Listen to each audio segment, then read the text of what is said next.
Mickey Leroy Gilley was born on March 9, 1936. He was an American country music singer and songwriter.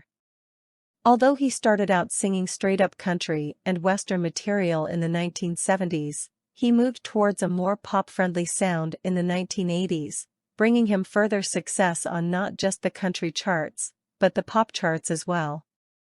Among his biggest hits are Room Full of Roses, Don't the Girls All Get Prettier at Closing Time, and the remake of the soul hit Stand By Me. Gilley charted 42 singles in the top 40 on the U.S. country chart. He was a cousin of Jerry Lee Lewis, Carl McVoy, and Jimmy Swaggart. So sit back and relax as we explore the life, music, and career of an American icon, Mickey Gilley. Before we begin, please hit the like, subscribe, and notification bell so you don't miss a single one of our upcoming videos. Gilley was born to Arthur Fillmore Gilley and Irene Gilley in Natchez, Mississippi. For many years, Gilley lived in the shadow of his well-known cousin, Jerry Lee Lewis, a successful rock and roll singer and musician in the 1950s and early 1960s. Gilley grew up in Louisiana, just across the Mississippi River from where Lewis grew up.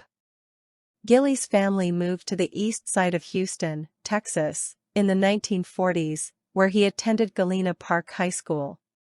He was primarily a guitarist at the time and took his guitar to school to entertain classmates. Gilley, Lewis, and their cousin, Jimmy Swaggart, played together as children.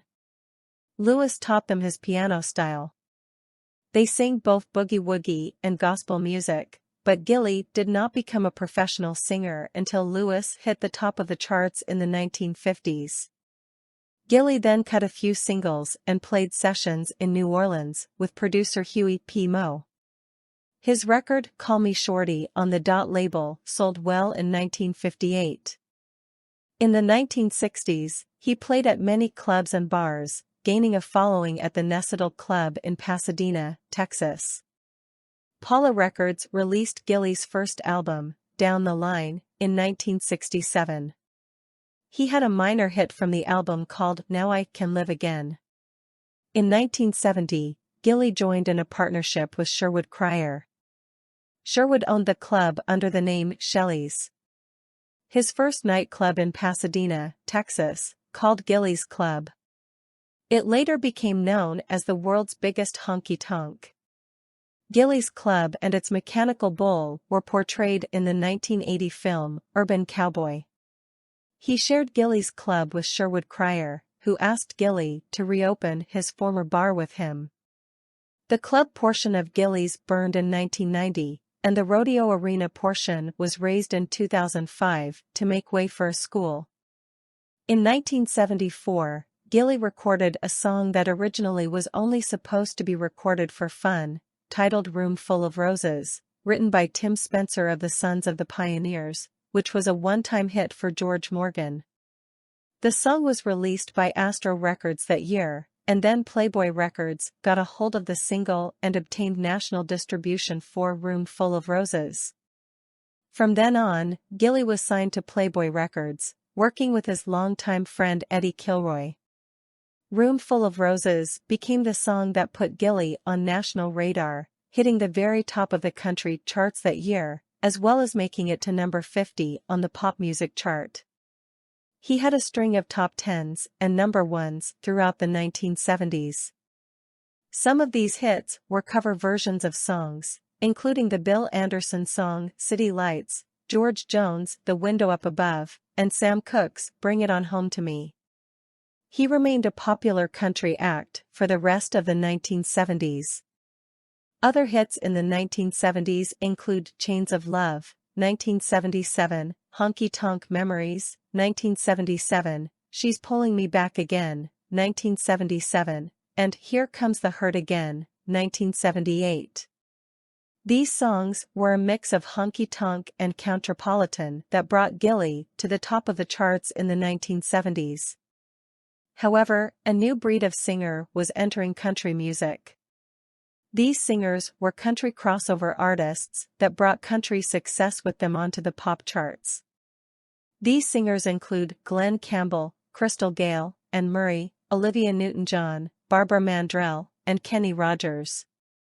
To compete with this new breed of country singer, Gilley had to sound like them and have that kind of country pop success that these singers were having. In 1978, Gilley signed on with Epic Records, when Playboy Records was bought by Epic. By 1979, his success was fading slightly. Songs like The Power of Positive Drinkin', Just Long Enough to Say Goodbye, and My Silver Lining just made the top 10. By 1980, Gilley decided to come up with a new sound, to bring him the country crossover success that so many other country singers, including Eddie Rabbitt, Juice Newton, Kenny Rogers, and Dolly Parton, were experiencing at the time. His career was given a second go-around when one of his recordings was featured in the box office-selling film Urban Cowboy. The song was the country remake of the soul standard Stand By Me. As the movie was becoming successful, so was Stand By Me. The song rose to the top of the country charts in 1980, and hit the top 5 of the adult contemporary charts, and in addition made the pop top 40.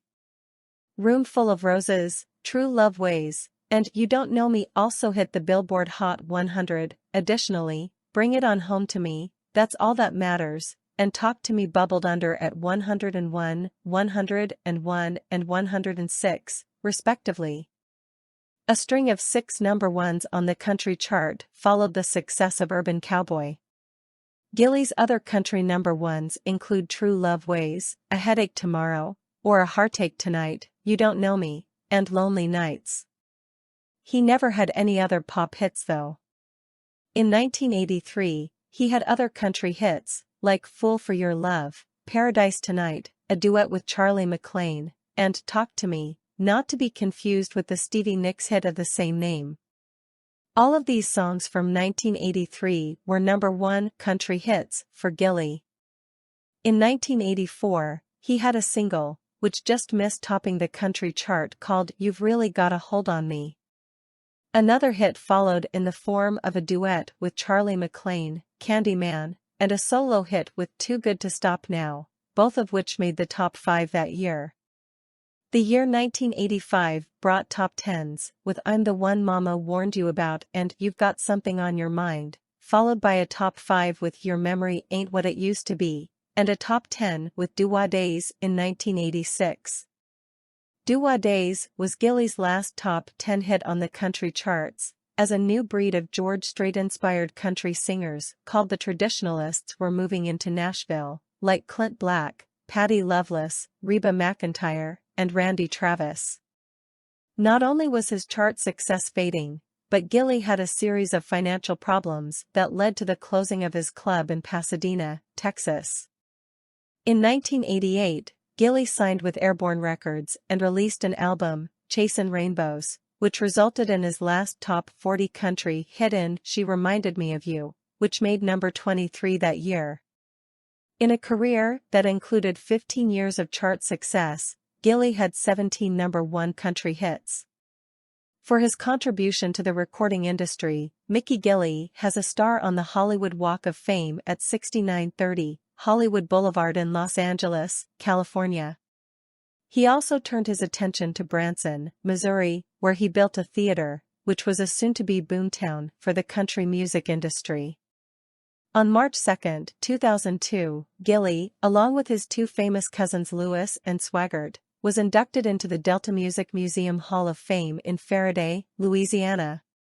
Gilley also appeared on Urban Cowboys, Episode 9 in the 3rd season of American Pickers, which aired originally on September 5, 2011.